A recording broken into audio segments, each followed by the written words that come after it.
Okay, leave me alone. Can everybody please get out? No, everybody must go out. No.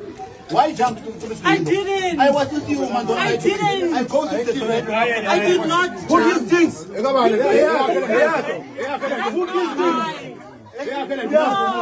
this? The last one, you went into the theater locker room where doctors they keep their safety things there. That is not corridor. Yes. That No, is I'm saying theater. about That is the lockers where Yes. people keep their personal belongings that you went to. Yeah. For that one, I'm like also very sorry for that one. Like, I honestly did not mean harm. I truly did not. But you've been warned, and you still came. Warned by who? By the doctor that you were impersonating. I was not impersonating any doctor.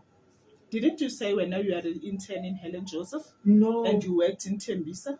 No. Oh, okay. But I your did videos not. will identify all of that. That's okay. The thing with that one, with the Zingela sending, that was my now why are you saying you did not? No, I never said that I am this person Zingela. No. What were you saying? I changed surnames. My old surname was Zingela. And that video was not from this year. This video was from 2 years ago. So you posted it this year? No, it has always been on my TikTok. So fine. Right here, your statement stating it's. You see the things you're telling me. Just put it here in writing.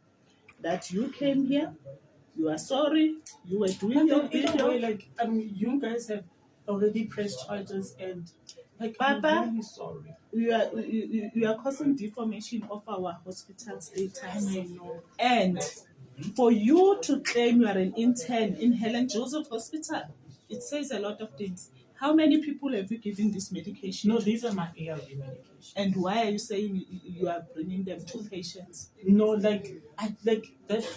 wearing a stethoscope and people that you meet outside thinking you are a doctor. Who knows what you're doing with it? I'm not doing anything. I've never seen patients. That's why, Papa, we have to call the police because this is a public hospital and you are coming here without any permission, talking to anybody, doing the things in our hospital and putting it on a video and people thinking that this is a Helen Joseph doctor. I'm so sorry. Yes, we understand. We'll do that. No, I can't. Remember I told you that the CEO of the hospital is the one who will be accountable. I've given the information. He's not at the premises at the moment. That will be discussed with him. I'm so sorry. I really am. You are really wasting our time, Papa. No, I will write. Can you please write the statement? I will write. But then he's taking me a video and he's a police. No, he works for the hospital. He's not. But then he told me that. Like, I'm really sorry. I'm truly sorry. Papa, I hear that you are sorry and everything. Okay. The police will pardon you and the fact that you are sorry and you didn't.